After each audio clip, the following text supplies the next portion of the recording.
धनुष भाग 40। उस देश में राह के किनारे उगे वृक्षों के नीचे पथिक वधुएं अलंकार धारण किए स्वच्छंद रूप से बैठी थी।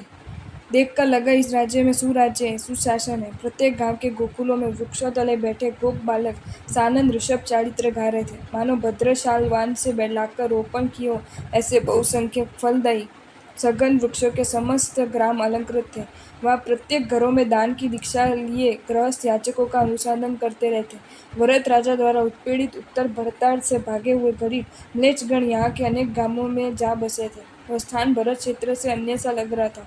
वहाँ कोई भी राजा भरत की आज्ञा को जानता भी नहीं था, मानता भी नहीं था। इस प्रकार बलि देश से गुजरते समय सुवग राह में मिलते लोगों के साथ, जो कि बाहुबली के अतिरिक्त किसी अन्य राज्य को नहीं जानते थे, वे एवं जिन्हें कोई दुख भी नहीं था, बातचीत करता हुआ परिचय प्राप्त कर रहा था। पर्वत पर विचरण करने वाले दुर्मुद और शिकारी पशु भी मानो पंगु हो गए ऐसे लग रहे थे।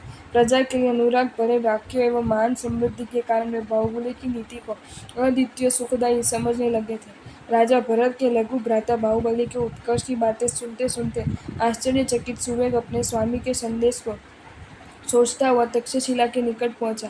नगर के बहिर्भाग में निवास करने वाले लोग सामान्य पथिक की तरह उसे एक बार नजर उठाकर देख लेते। खेल कूद के मैदानों में धनुर्विद्या का अभ्यास करने वाले सैनिकों के हाथों के शब्दों से उसके रथ के घोड़े चमकने लगे। इधर उधर नगर की समृद्धि देखने में लगे हुए सारथी का मन स्व कार्य में नहीं रहा, अतः उसका रथ अन्य पथ में जा भटका। बाहरी उद्यानों में सुवेग ने उत्तम हस्तियों को बंधा हुआ पाया। उसे लगा मानो समस्त चक्रवर्तियों के अस्थि रत्नों को वहां लाकर एकत्र किया गया है, मानो ज्योतिषक देवताओं के विमान का परित्याग कर आए हो। ऐसे उत्तम अश्वों से पूर्ण उत्तम अश्वशाला उसे देखी। राजा भरत के छोटे भाई के आश्चर्यकारी ऐश्वर्य को देखकर मानो उसका सिर दुखने लगा हो। इस प्रकार माथा दबाते दबाते दूत तक्षशिला में उपस्थित हुआ, मानो अहम इंद्र ही हो ऐसे स्वच्छंद वृत्ति का अवलंबन लिए दुकानों पर बैठे व्यवसायी गणों को देखता हुआ वह राजद्वार के सम्मुख का उपस्थित हुआ। मानो सूर्य तेज का आहरण कर निर्मित हुआ, वैसे ही चमकते हुए भाले हाथ में लिए पदातिक सैनिक वहां खड़े थे। स्थान स्थान पर इक्षु के पत्रों से तीक्ष्ण बर्छी लिए जो रक्षक गण खड़े थे, उन्हें देखकर लगा मानो वीरता रूप वृक्ष ही पल्लवित हो गए।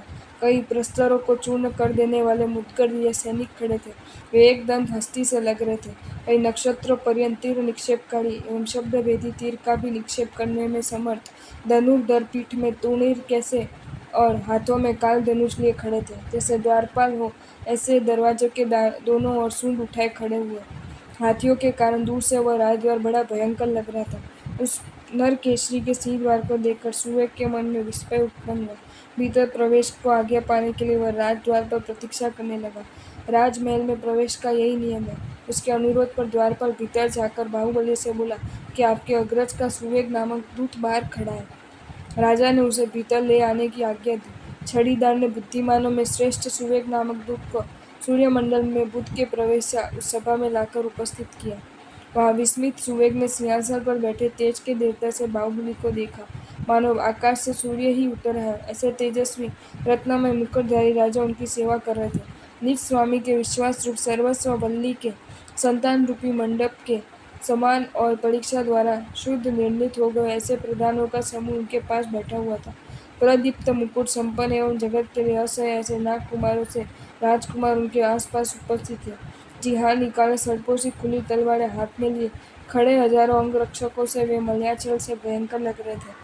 चमड़ी मृग जिस प्रकार हिमालय को चामड़ विजन करते हैं, उसी प्रकार अति सुंदर वीरांगनाएं उन्हें चमर विंज रही थी। विद्युत सह शरतकालीन मेघों से पवित्र वस्त्र और छड़ीदारों से वे सुशोभित हो रहे थे। सुवेग ने शब्दकारी सुवन को दीर्घ अंगुलायुक्त हाथी की तरह ललाट से धरती को स्पर्श करते हुए बाहुबली को प्रणाम किया। उसी क्षण महाराज के नेत्रों के संकेत से बताए हुए आसन को प्रतिहारी ने उसे दिखाया। सुवेग उस पर बैठ गया। फिर कृपा रूपी अमृत से तुली उज्ज्वल दृष्टि से सुवेग की ओर देखकर बाहुबली बोले, हे सुवेग, आर्य भरत कुशल तो है ना? पिता द्वारा लालित पालित अयोध्या की समस्त प्रजा भी कुशल है ना? कामादि षड रिपु की भांति भरत महाराजा ने 6 खंडों को तो निर्विघ्नता के साथ जय कर लिया है ना? 60,000 वर्षों तक बड़े बड़े युद्ध कर सेनापति आदि सभी सुकुशल लौट आए हैं ना? सिंदूर रंजित कुंभ स्थलों द्वारा आकाश को संध्या की तरह हिमालय से लेकर समस्त पृथ्वी परिभ्रमणकारी, समस्त उत्तम अश्व स्वस्थ तो है ना, अखंड आज्ञाकारी व समस्त राजाओं द्वारा सेवित आर्य भरत के दिन सुखपूर्वक व्यतीत हो रहे हैं ना।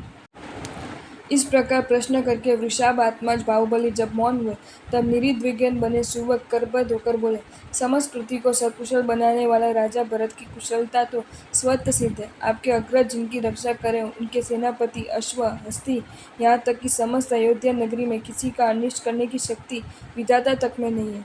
राजा भरत से अधिक तो क्या उनके समान भी कौन है, जो भरत क्षेत्र व 6 खंडों को विजय करने में बाधक बनता।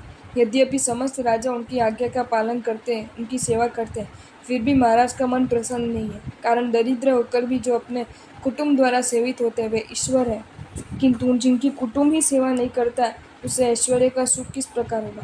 60,000 वर्ष के पश्चात प्रत्यावृत हुए आपके अग्रज अपने अनुजों के आने की प्रतीक्षा कर रहे थे। समस्त संबंधी एवं उनके मित्रों ने आकर उनका अभिषेक किया। उस समय इंद्रादि समस्त देवता भी उनके पास है, किंतु ऐसे समय भी आपने अपने भाइयों को न पाकर वे सुखी नहीं हो सके। 12 वर्षों तक राज्य अभिषेक चला, फिर भी अपने भाइयों को आते न देखकर उन्होंने उनके पास दूत भेजे। कारण उत्कंठा अत्यंत बलवान होती है, किंतु न जाने क्या सोचकर वे राजा भरत के पास न जाकर स्वपिता के पास चले गए और दीक्षा ग्रहण कर ली।